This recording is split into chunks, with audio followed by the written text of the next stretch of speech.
नमस्कार साथियों, एक बार फिर से आप सभी का स्वागत है हमारे स्टूडियो के अंदर। साथियों, स्टार्ट करते हैं। हमारा आज का जो पहला प्रश्न है वो है, राज्य की निम्न में से किस स्थान पर सूर्य की किरणें सबसे कम तिरछी पड़ती हैं। तो साथियों, ऑप्शन के आधार पर इसके अंदर जो हमारा आंसर हो जाएगा वो हो जाएगा पाली। पाली शहर इन चारों स्थानों में से सबसे कम अक्षांश पर स्थित है, अतः यहाँ किरण अन्य तीन की अपेक्षा में कम तिरछी पड़ेंगी। अगला प्रश्न है, राजस्थानी भूभाग के लिए मरुकांतर शब्द किसने प्रयोग किया था। इसका आंसर हो जाएगा साथियों महर्षि वाल्मीकि। अगला प्रश्न, निम्न में से किस दिशा में राजस्थान में वर्षा की मात्रा में उत्तरोत्तर वृद्धि होती है। इसका आंसर हो जाएगा साथियों ऑप्शन नंबर बी, उत्तर पश्चिम से दक्षिण पूर्व की ओर।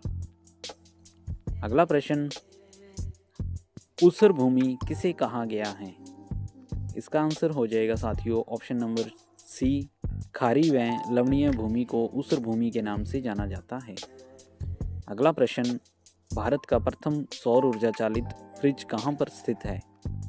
इसका आंसर हो जाएगा साथियों option number B, Balesar Jodhpur में। अगला प्रश्न है, ओराई बांध परियोजना से मुख्यतः किन जिलों को सिंचाई लाभ मिलेगा।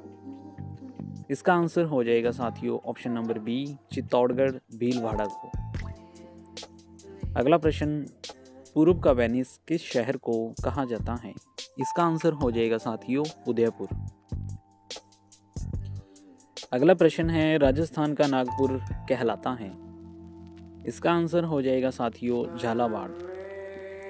अगला प्रश्न, राज्य में मयूर बीड़ी उद्योग केंद्र कहाँ पर स्थित है। इसका आंसर हो जाएगा साथियों टोंक, ऑप्शन नंबर बी। अगला प्रश्न है, राज्य में भूरी मिट्टी का प्रसार क्षेत्र किस नदी का प्रवाह क्षेत्र है। इसका आंसर हो जाएगा साथियों ऑप्शन नंबर बी, बनास नदी। रेडक्लिफ रेखा का राजस्थान में विस्तार है, तो इसका आंसर हो जाएगा साथियों हिंदूमल कोट श्रीगंगानगर से शाहगढ़ बाड़मेर तक, ऑप्शन नंबर बी।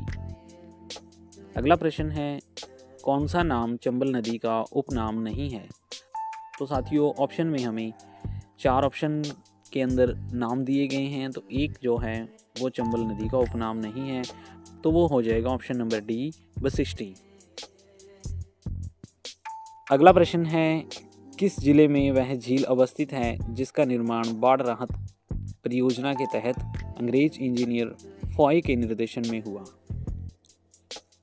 इसका आंसर हो जाएगा साथियों ऑप्शन नंबर सी, अजमेर के अंदर। फॉय सागर जो झील है वो अजमेर में स्थित है।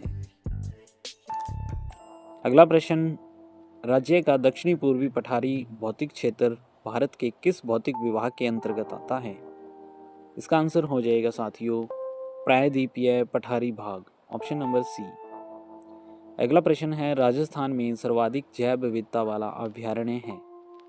इसका आंसर हो जाएगा साथियों ऑप्शन नंबर बी, सीता माता अभ्यारण्य। अगला प्रश्न है, आधुनिक राजस्थान का पूर्ण निर्माण कब हुआ। तो इसका आंसर हो जाएगा साथियों 1 नवंबर 1956। जैसा कि आपको पता ही है कि राजस्थान का जो एकीकरण है वो 7 चरणों के अंदर हुआ था। 18 मार्च 1948 से लेकर और 1 नवंबर 1956 तक राजस्थान के एकीकरण में 8 वर्ष 7 माह और 14 दिन का समय लग गया था। अगला प्रश्न है, राजस्थान की आकृति कैसी है। तो इसका आंसर हो जाएगा साथियों ऑप्शन नंबर सी, विषम कोणीय चतुर्भुजाकार। अगला प्रश्न है, राजस्थान के किस जिले में वार्षिक तापांतर सर्वाधिक रहता है। तो इसका आंसर हो जाएगा साथियों ऑप्शन नंबर सी, चूरू में। अगला प्रश्न है, 23 अगस्त 2008 को किसे राज्य का 5वां नगर निगम बनाया गया। इसका आंसर हो जाएगा साथियों ऑप्शन नंबर बी, बीकानेर को। अगला प्रश्न है, राज्य के किस संभाग में जिलों की संख्या सर्वाधिक है। तो इसका आंसर हो जाएगा साथियों जोधपुर। और यह जो जोधपुर है ये राजस्थान के नए जिले बनाने से पहले की सर्वाधिक जिलों की संख्या है। जोधपुर संभाग में यह सर्वाधिक संख्या नए जिले बनाने से पहले की है। तो साथियों ये थे हमारे आज के 20 प्रश्न जो प्रीवियस ईयर क्वेश्चन हैं और आने वाले एग्ज़ाम की दृष्टि से काफ़ी महत्वपूर्ण हैं। अगर आपको ये हमारी वीडियो पसंद आते हैं तो अपने दोस्तों के साथ शेयर करें और हमारे चैनल को सब्सक्राइब ज़रूर कर लें।